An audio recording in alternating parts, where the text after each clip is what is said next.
5년 전 저구는 그 늙은 거지를 매우 존경하고 좋아했었다. 그는 겨우 늙은 거지에게 삼초식을 배워 만진산의 8제자를 만나 그들이 손쓸 여유도 주지 않았었다. 그런 그가 어찌 이리 무공이 무디어졌을까? 저구는 자신의 무공이 상당한 경지에 이르고 있다는 것을 모르고 있었다. 그가 분명히 들을 수 있는 소리도 옆 사람의 귀에는 들리지 않았다. 저구는 매우 이상하게 생각하였다. 이 만문의 8사람은 꽤나 우습군. 누구나 다가오는 것을 알 수 있는데 숨소리를 죽이고 다가오다니. 그 8사람이 10여 발짝쯤 다가오자 그 늙은 거지는 그제서야 귀를 기울이는 듯 했다. 저구는 생각했다. 그는 들었을까? 사실 그 8사람의 거리는 아직도 멀었다. 만약 1, 2년 전의 저군이었다면 그 역시 들을 수 없었을 것이다. 아니, 그보다 더욱 가까이 온다 해도 들을 수 없었을 것이다. 그 8사람은 더욱 가까이 다가왔다. 몇 걸음을 옮기더니 문득 멈추었다. 틀림없이 안에 있는 사람들에게 들킬까봐 조심하는 것 같았으나 늙은 거지는 이미 알고 있었다.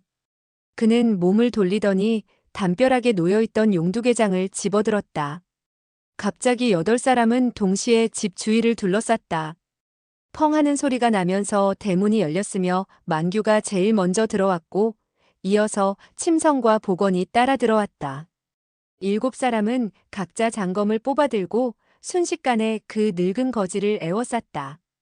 그 늙은 거지는 껄껄 웃더니 말했다. 하하, 좋구만. 형제들이 다 모였으니. 만사형, 어째서 들어오지 않으시오? 문 밖에 서 있던 한 사람이 껄껄 크게 웃더니 들어왔다.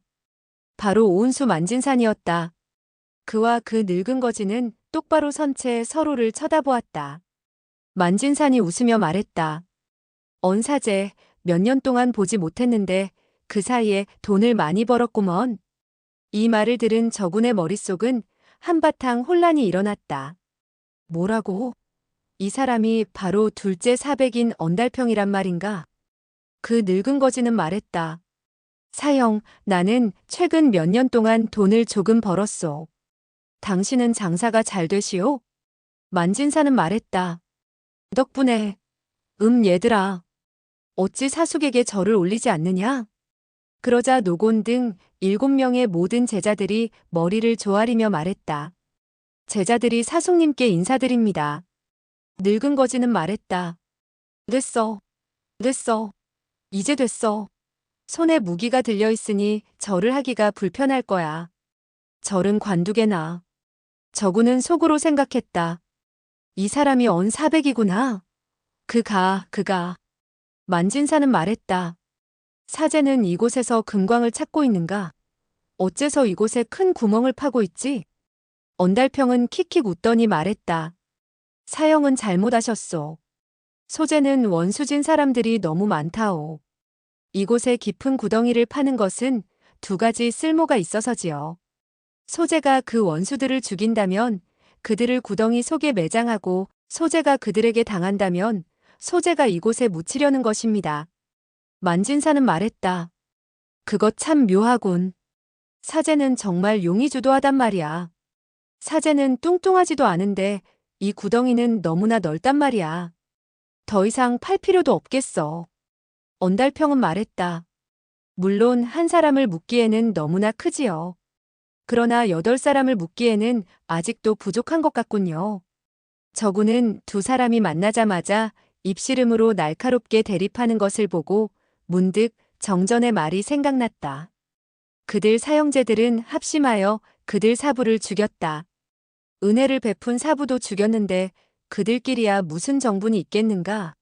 정형이 말하기를 그들의 사형제는 연성건보를 빼앗았지만 그러나 요결은 얻지 못했다고 하셨어. 그 요결은 모두 숫자로 된 것인데 첫 번째 숫자는 4이며 두 번째 숫자는 51이고 세 번째 숫자는 33이고 네 번째 숫자는 27이라고 했다. 정형께서 숨이 끊어지실 때까지 말씀을 하셨지. 건보는 이미 그들의 수중에 있을 텐데 어찌 이곳에 와서 찾을까? 만진사는 말했다.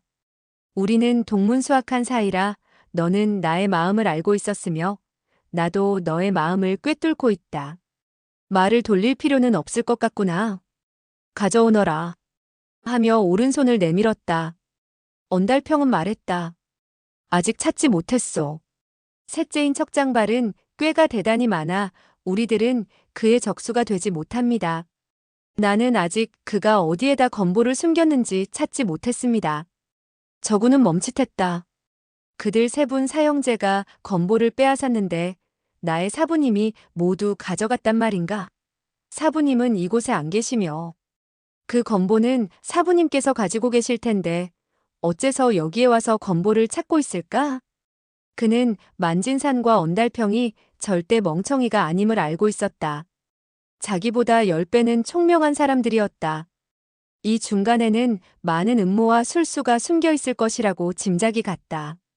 만진산이 껄껄 웃으며 말했다. 사제는 왜 거짓으로 꾸미고 있는가? 사람들은 셋째 사제를 철소행강이라고 부르지만 내가 보기에는 오히려 자네가 더욱 두려운 사람일세. 그는 다시 오른손을 흔들어 빨리 가져오라는 뜻을 표명했다. 언달평은 옷을 툭툭 털면서 말했다. 사형, 그 물건을 설사 이 언달평이 얻었다 해도 나 혼자서는 절대로 그 비밀을 풀지 못할 것입니다. 반드시 형님이 지도를, 동생은 옆에서 거들어야 되겠지요.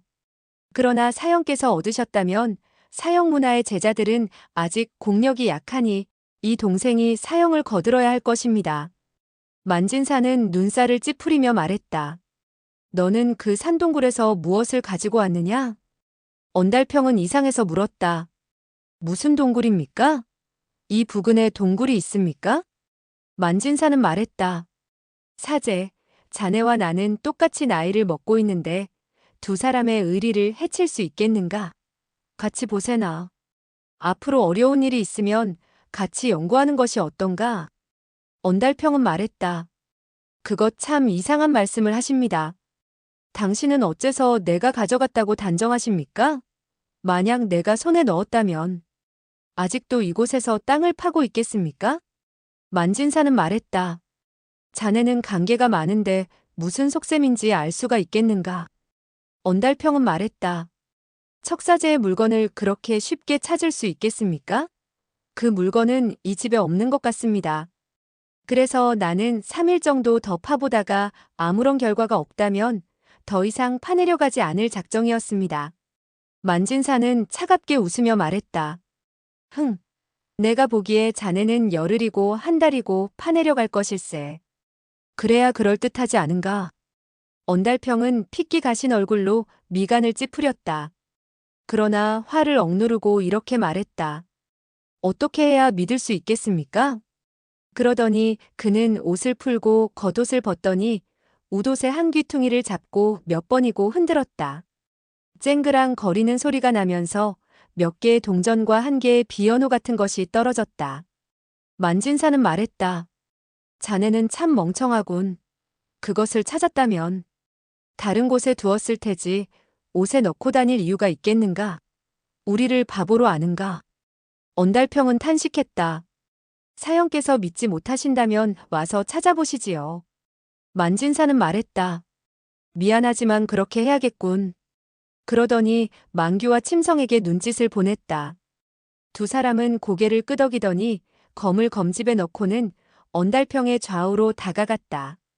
만진산이 복원과 노곤 두 사람에게 눈짓을 하자 두 사람은 언달평의 등 뒤로 가서 검을 겨누었다. 언달평은 주머니를 톡톡 치면서 말했다. 자, 뒤져보게나. 만규는 말했다. 사숙님 죄송합니다. 그러더니 주머니에 손을 집어넣었다. 갑자기 하면서 만규가 급히 주머니에서 손을 빼면서 뒤로 물러섰다. 불빛 아래서 보니 손등에는 약 3치 정도 되는 정갈이 꿈틀거리고 있었다. 그가 재빨리 뿌리치니 정갈은 픽 하는 소리를 내며 떨어졌다. 그러나 손등은 이미 부어오르고 있었다. 그의 이마에서는 식은땀이 뚝뚝 떨어져 내렸다. 언달평은 크게 놀란 얼굴로 말했다. 아이쿠, 만연질, 자네는 어디서 독충을 가지고 왔는가? 이것은 꽃무늬가 새겨진 정갈인데 무섭기 짝이 없는 놈일세. 이 물건은 가지고 놀면 안 돼. 사형, 빨리 손을 쓰지 않는다면 해독할 수 없습니다. 아이쿠. 만규의 손등은 붉은색에서 자주색으로 변했고 다시 검은색으로 변했다. 한 줄기 빨간색이 천천히 손목을 타고 올라가고 있었다. 만진사는 언달평의 함정에 빠졌음을 알고 당황한 어조로 말했다. 사제, 내가 승복하겠다. 내가 졌네. 자네가 해독약을 준다면 손을 털고 우리는 떠나가겠네. 자네에게 아무런 간섭도 하지 않겠네. 언달평은 말했다. 이 해독약은 내게 있었습니다만 오래되어 잊어버리지는 않았는지 모르겠습니다. 며칠 후 나는 약을 찾아가지고 찾아뵙겠습니다. 해독약이 없으면 나는 대명부에 가서 처방을 찾아다가 약을 조제하여 해독약을 만들 수 있을 것입니다. 우리 형제는 의리가 깊은 게 탈이지요. 만진사는 이 말을 듣자 금방이라도 가슴이 터질 것 같았다. 큰 독사나 정갈에 물리면 한 시진 안에 목숨을 잃는다. 이 빨간 선이 가슴까지 가면 금방 숨이 끊어질 것이 분명했다. 며칠 뒤에 약을 가져온다는 등 천리 먼 하북의 대명부에 가서 약을 지어 온다는 등의 말뿐만 아니라 염치 없게도 형제간의 의리가 깊다는 말을 하자 화가 머리끝까지 치밀어 올랐다. 그러나 자기가 사랑하는 아들의 목숨이 경각에 달려있는지라 별 수 없이 치미는 화를 참으며 말했다. 사제, 이 시합에서는 내가 졌다. 자네는 요구하고 싶은 것을 요구하게나. 언달평은 천천히 겉옷을 입고 단추를 채우더니 말했다. 사형, 내가 무슨 요구 조건이 있겠습니까? 당신이 하고 싶은 대로 하시구려. 만진사는 생각했다. 오늘은 너 하고 싶은 대로 하거라. 앞으로는 그럴 기회가 없을 것이다. 생각을 마친 그는 말했다. 좋다. 이 망가는 영원히 자네를 만나지 않겠다. 이 약속을 어긴다면 나는 성을 갈겠다. 언달평은 말했다. 그 맹세는 너무 심하군요. 이 동생은 다만 연성건보가 언달평의 소유라고만 해주시면 만족합니다. 만약 이 동생이 찾아낸다면 말할 것도 없고, 사형의 손에 들어간다 해도 응당 이 동생에게 양보를 하셔야 합니다. 만규의 독기운은 점점 위로 올라가고 있었다. 그의 몸은 자신도 모르게 가늘게 흔들리고 있었다. 노곤이 부르짖었다. 사제. 노곤이 그의 옷자락을 찢어보니 빨간 선은 이미 겨드랑이까지 올라가 있었다. 그는 머리를 돌려 만진산을 향해서 외쳤다. 사부님, 오늘은 어떤 대답이라도 하셔야 합니다. 만진사는 말했다. 좋다. 연성건보는 사제의 것이다. 축하하네, 축하해. 그가 축하한다는 말을 할 때 입술이 부들부들 떨리고 있었다. 그리고 눈빛은 표독스러웠다. 언달평은 말했다. 그렇다면 찾아보지요. 어쩌면 해독약을 찾을 수 있을지도 모릅니다. 만현질의 운은 거기에 달려있지요. 그러더니 천천히 방 안으로 들어갔다. 만진산이 눈짓을 보내자 노곤과 복원이 따라 들어갔다. 한참이 지나도 세 사람은 나오지를 않았다. 만규의 표정은 이미 혼미해졌고 침성이 부축하지 않았다면 이미 땅 위에 쓰러지고 말았을 것이다. 만진사는 초조해져서 풍탄에게 말했다. 들어가서 살펴보거라. 풍탄은 말했다. 예. 그가 막 들어가려고 할 때 언달평이 걸어 나오고 있었다. 그는 만면에 웃음을 띠며 말했다. 다행입니다. 다행입니다. 찾았습니다. 그의 손에는 한 개의 자기 병이 들려 있었다. 이것은 해독약입니다. 정갈의 독을 물리치는데 제일 효험이 좋죠. 만현질, 자네는 명이 길구먼. 앞으로는 이런 동물을 함부로 만지지 말게나. 그러면서 그는 만규에게 가까이 가더니 그의 손등에 검은색 가루약을 뿌렸다. 이 해독약은 효험이 좋았다. 얼마 있지 않아서 상체에서는 천천히 검은 피가 흘러나왔다. 검은 피의 양은 갈수록 많아졌으며 만규의 검은 손도 점차 제 색깔을 찾았다. 만진사는 한숨을 쉬었다.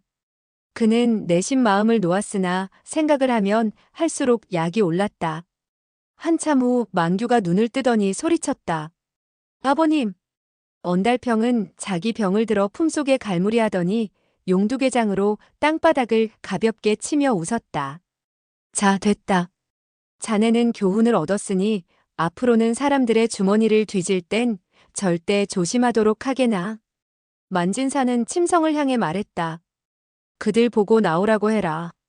침성은 대답했다. 예. 그는 대청으로 들어가더니 큰 소리로 외쳤다. 노사형, 복사형. 빨리 나오십시오. 우리는 돌아갈 것입니다. 그러나 두 사람의 신음소리만 몇 차례 들려올 뿐 대답하는 소리는 없었다.